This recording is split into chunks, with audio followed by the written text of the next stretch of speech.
Like many charities, the Midnight Mission started with someone who really wanted to give back in this community. And a gentleman by the name of Tom Litticoat began helping those in the evenings here on what was then 2 streets of Los Angeles in 1914. It was Los Angeles Street and Main Street, and he would go up and down those streets. He and his wife, every night, would invite the homeless into their business and feed them at midnight. Hence our name, the Midnight Mission.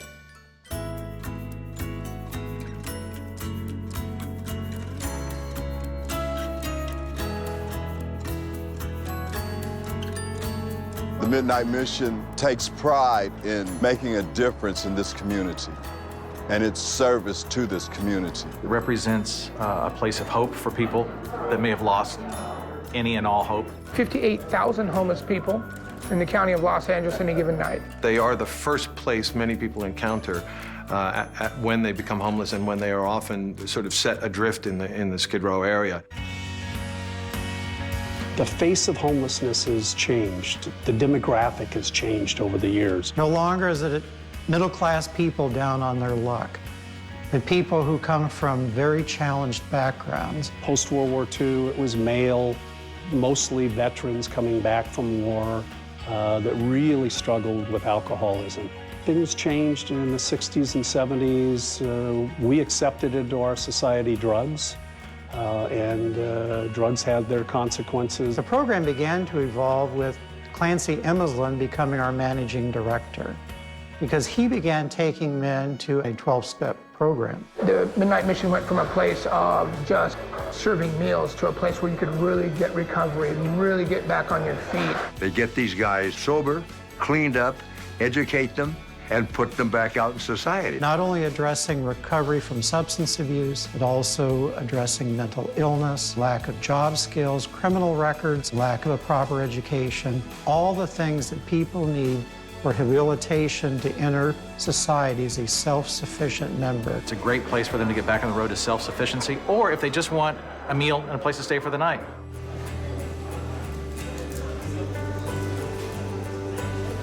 We do serve 3 meals a day, not only to the program participants, but to our guests.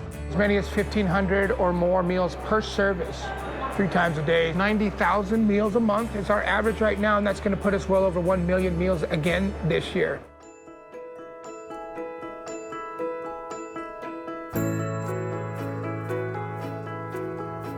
There used to just be a lot of old guys like me standing out on the street. Today, it's families. Whole families lined up down that street. Well, about 20 years ago, we identified the increasing number of women and children that were being caught up in homelessness. So we opened up our family housing facility. We have apartments for women with children, particularly abused women. That's where I think the mother and the children can stay, especially if they need safe harbor from a bad situation at home. In that facility, our focus really is on rebuilding the family structure. It's on giving the children an opportunity to be successful. It really was a sense of community. We felt like we could depend on each other if we needed somebody to talk to or hang out with or whatever. It was more like family, I think, than somebody living in an apartment. We have women with children that leave there who are absolutely self-sufficient for the rest of their lives. Today, we have to have a very inclusive approach if we're going to be successful in our goal to return people back to self-sufficiency. They do so much more than some people realize. It's holistic in that it includes mind, body, spirit approach based on a 12-step philosophy where men can come, get sober, and then get some life tools and structure built back in. And they find a methodology suited to each individual to begin to bring them back. It's the structure that we put in place that allows people to refocus on how I reestablish values in my life, how do I get the tools and eliminate the barriers, and how do I ultimately walk out this door with my head high, saying that I am now going to rejoin this society and be productive in it once again. When I walked in these doors, I had a distended liver, my kidneys were shutting down, I was retaining water, my eyes were jaundiced, my skin was sallow, my heartbeat was rapid, I was smoking cigarettes, I mean, all these things. I had just gotten out of the hospital about 12 days prior to walking in these doors with the 31 alcohol, blood alcohol content. I'd like to tell you that that was the last day I drank, but it wasn't. In the meantime, my mom had reached out to a cousin who has long-term double-digit sobriety, and through a chain of events and phone calls, they had found this place for me. I didn't really want it. I knew I needed it. I was homeless, and I was going to be in my second year on the streets, and where I'm from, it snows in the winter. My life was over. I'd run through another family. I'd run through my own family. I was really physically dying. I was spiritually dead for sure. And I became willing to do whatever they asked me to do so I didn't have to sleep outside anymore. And when I began to become emotionally invested in my job here, realizing that being of service without expecting anything back was what this place did, but that it gave me this feel-good feeling that I had no idea was fixing me. My experience, my personal experience, is an inextricable link between my physical fitness and my sobriety. When the judge, Craig Mitchell, came, he brought the idea of a running club, which was really somewhat fantastic when you think about it. Being part of that team, being part of something bigger than me, has given me, a different type of resolve. It's built my self-confidence, my self-worth.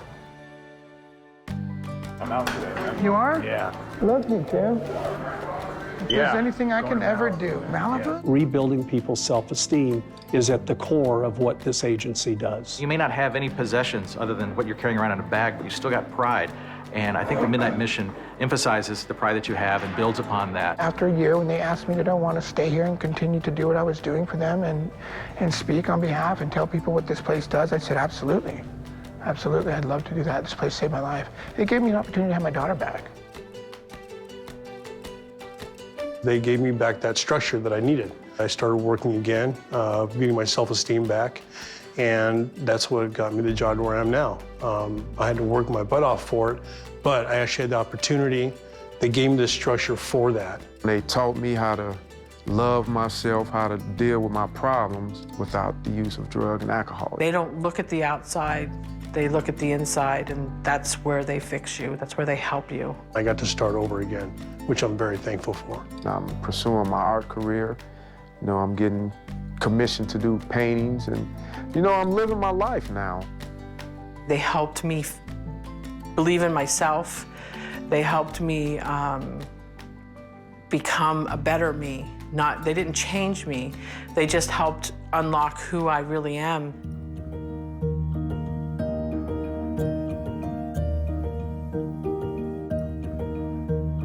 The best way to get involved is to write a check.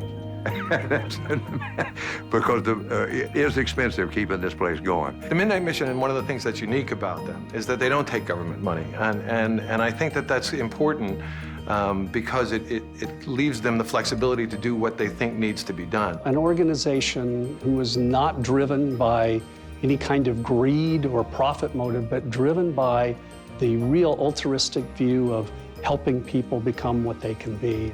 Giving is part of who we are. It's what we need to do every single day. And it's part of who we should be as human beings, as business people, as family members, as Angelenos, as Californians, and as Americans.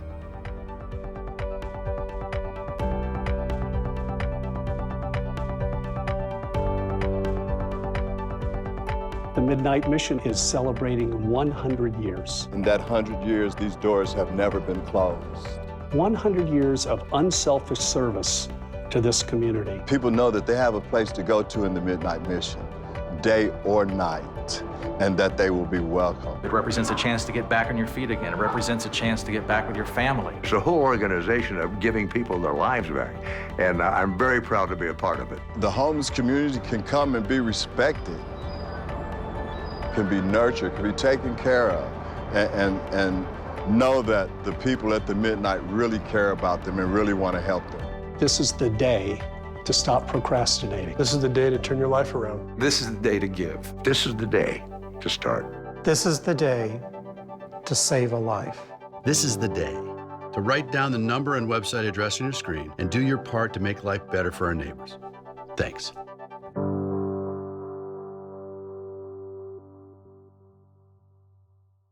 It's almost as old as I am.